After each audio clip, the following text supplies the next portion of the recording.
Biggest threat that people are perceiving right now to the safety net, at least from our patient population, is the waning of funds available for charitable copay assistance is a challenge for patients. It's the most immediate place where patients can go and get direct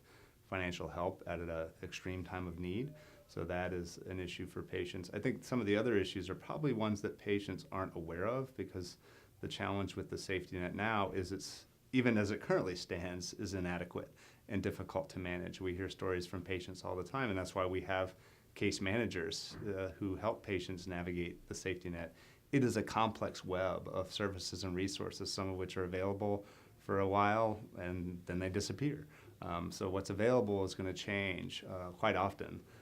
and it may come back over time. So you really need, the challenge that our patients face is there's never enough. And there is also, it's difficult to identify what's available now and how do I get access to it, and how do what qualifies me for that program, because you could spend a lot of time searching and looking for the right program and find that there's nothing, or find that it used to be there but now it's not available anymore because the funds have closed, or that you don't qualify for some reason that is not obvious to you. So that's why I think the case management services we offer, really their job is to do that work on behalf of the patient, to try to figure out what's available for them based on their qualifications in their particular circumstance, and try to marry them up with what they need right now. The things that are unbeknownst to patients, probably, or the average patient, is the things that are happening right now with rolling back Medicaid expansion, or some of the waivers that are coming out around, basically that would cut or cap Medicaid, which is probably the most common,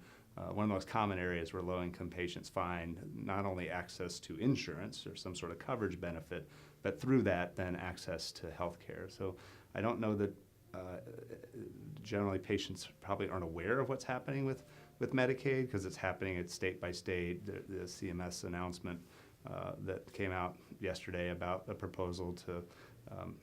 infuse work provisions into Medicaid, which is very tough for patients, because most of our patients report, many of them have a job prior to their diagnosis and treatment, and they lose their job